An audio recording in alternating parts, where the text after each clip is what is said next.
There are some incidents that happen in your life, and those incidents are so strong that they change your DNA. Those incidents or accidents are so strong that they break you physically. They deform your body, but they transform your soul.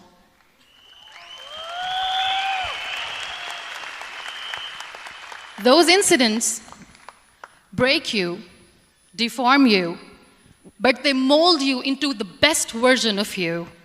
And the same thing happened to me. And I'm going to share what exactly happened to me.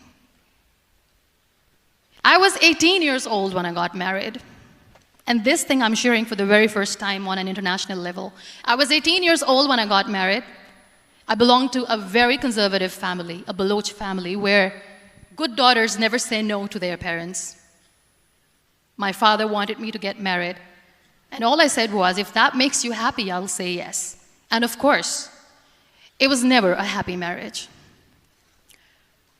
Just about after 2 years of getting married, about 9 years ago, I met a car accident. Somehow my husband fell asleep and the car fell in the ditch. He managed to jump out, saved himself. I'm happy for him. But I stayed inside the car and I sustained a lot of injuries. The list is a bit long. Don't get scared. I'm perfectly fine now. Radius ulna of my right arm were fractured. The wrist was fractured. Shoulder bone and collarbone were fractured. My whole rib cage got fractured. And because of the rib cage injury, lungs and liver were badly injured.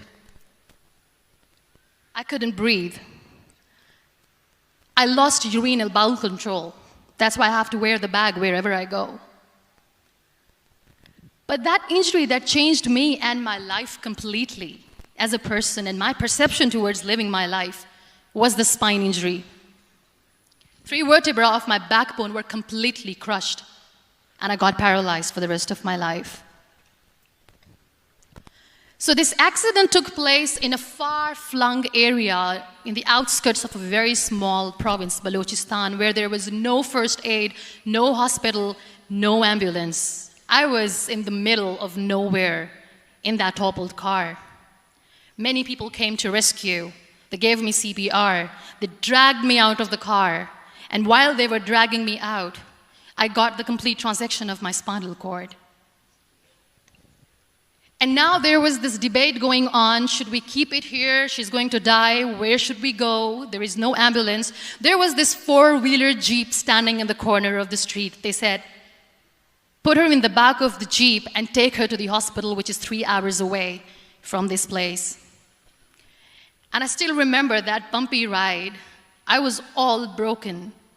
They threw me at the back of the Jeep and they rushed me to the hospital.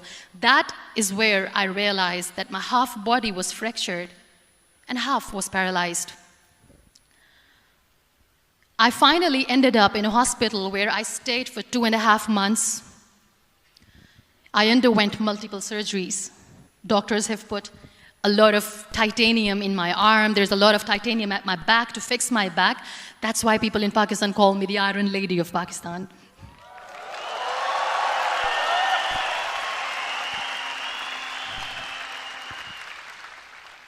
Sometimes I wonder how easy it is for me to describe all this all over again.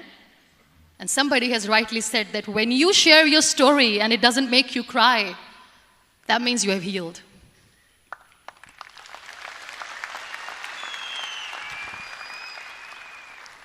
Those 2.5 months in the hospital were dreadful. I will not make up stories just to inspire you. I was at the verge of despair. One day, doctor came to me and he said, well, I heard that you wanted to be an artist, but you ended up being a housewife. I have a bad news for you. You won't be able to paint again because your wrist and your arm are so deformed, you won't be able to hold a pen again. And I stayed quiet. Next day, doctor came to me and said, your spine injury is so bad, you won't be able to walk again. I took a deep breath And I said, it's all right. The very next day, doctor came to me and said, because of your spine injury and the fixation that you have in your back, you won't be able to give birth to a child again. That day, I was devastated. I still remember, I asked my mother, why me? And that is where I started to question my existence. Why am I even alive? What's the point of living? I cannot walk, I cannot paint, fine, I cannot be a mother. And we have this thing in our heads, being women, that we are incomplete without having children. I am going to be an incomplete woman for the rest of my life. What's the point? People are scared. They think I will get divorced. What is going to happen to me? Why me? Why am I alive? We all try to chase this tunnel. We all do this because we see light in the end of the tunnel, which keeps us going. My dear friends, in my situation, there was a tunnel that I had to roll on, but there was no light. And that is where I realized that the words have the power to heal the soul. My mother said to me, this too shall pass. God has a greater plan for you. I don't know what it is, but He surely has.